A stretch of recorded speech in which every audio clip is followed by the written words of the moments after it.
মালদার ভূতনি এলাকার মানুষেরা বন্যার জলে বন্দী হয়ে পড়েছে। এই পরিস্থিতিতে কারো ঠাঁই হয়েছে ছাদে, কারো ঠাঁই হয়েছে বাড়ির চালে, সরকারি স্কুলে, কেউ বা নৌকাতে দিন কাটাচ্ছে। প্রায় 25 দিন ধরে প্রায় 2 লক্ষ মানুষ জলবন্দী অবস্থায় দিন কাটাচ্ছে।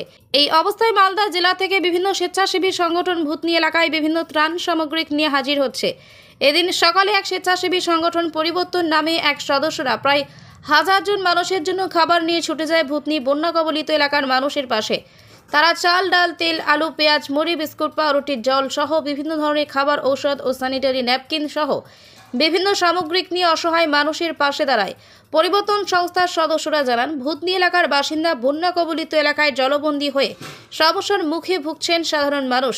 চলাচলের পথ বলতে একমাত্র নৌকা ভরসা। ভূতনি এলাকায় বেশ কিছু খাবার সামগ্রিক আমরা পৌঁছানোর চেষ্টা করেছি। আগামী দিন আরও খাবারের ব্যবস্থা করব বলে জানিয়েছেন সংস্থার সদস্যরা।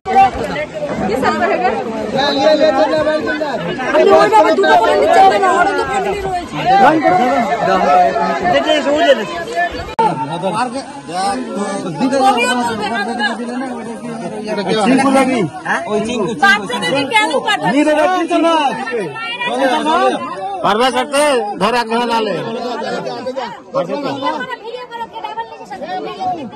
ডবল হবে না, ডবল হবে একটা কথা বলি, নিয়ে নেবে নিয়ে নেবে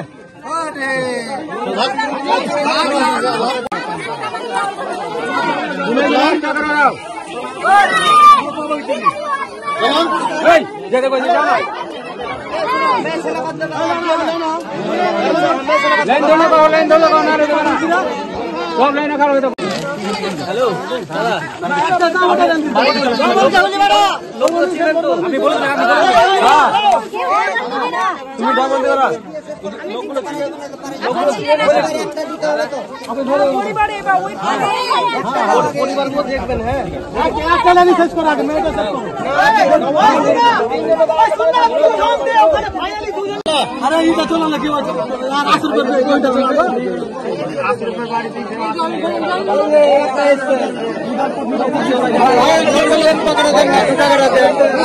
এখনকার জল খাওয়া যাচ্ছে।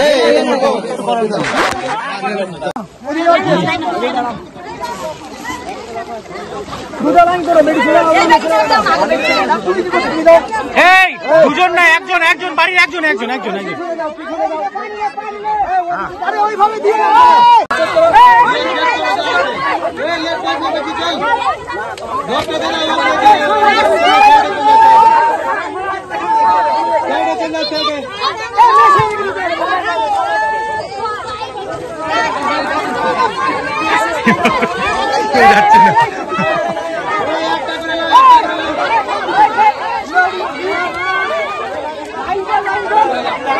ভূতনি বন্যা প্লাবিত অঞ্চলে চলে এসেছি, যেখানে 1.5 থেকে 2 লক্ষ পরিবার জলের তলায়। আজকে তারা ভীষণ অসহায় অবস্থায় রয়েছে। আজ প্রায় 25 দিন হয়ে গেল তারা জলের তলায় থাকছে। ইভেন তার সাথে যেটা হয়েছে, তারা ভীষণ অসহায় অবস্থায়, তারা পর্যাপ্ত পরিমাণে খাবার পাচ্ছে না, জলের ব্যবস্থা নেই, 25 দিন থেকে কারেন্ট নেই এখানে। আর তাই জন্য আমরা টিম পরিবর্তনের পক্ষ থেকে 1000 জনকে আজকে ত্রাণ দিতে এসেছি। আপনাদের সহায়তায়, আপনাদের সাহায্য পেয়ে আপনারা যে আমাদের সাহায্যের হাত বাড়িয়েছেন তার জন্য অসংখ্য ধন্যবাদ।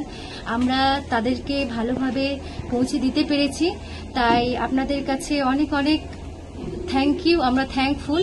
সো আপনারা এভাবে আমাদের পাশে থাকুন। আর কি বলবো, ভূতনি অঞ্চলের অবস্থা ভীষণ করুণীয়। তারা জলের তলায় দেখছি যে কোথাও এক গলা জল, কোথাও এতটুকু জল, এইভাবে মানুষজন রয়েছে। আমরাকে যেই দেখছে সেইভাবেই দৌড়ে চলে আসছে। ভীষণ কষ্ট লাগছে তাদের অবস্থা দেখে। আপনারা যে যেমনভাবে যারা পারবেন তারা অবশ্যই তাদের পাশে দাঁড়ান, এতটুকুই বলবো।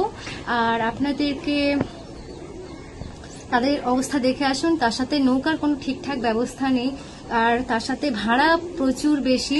তো ওখানে কারোর হঠাৎ করে বিপদ হলেও তাদের যে তারা যোগাযোগ করতে পারবে সেই যোগাযোগ ব্যবস্থাও ঠিকঠাক নেই। তাই আপনারা সবাই প্রে করুন যে তাদের এই অবস্থা স্বাভাবিক হয়ে যাক তাড়াতাড়ি। জানি না কখন হবে, তবু আমরা যেমন পেরেছি আপনাদের সহায়তায় তাদের কাছে আসতে পেরেছি, তার জন্য আমরা ভীষণভাবে থ্যাঙ্কফুল।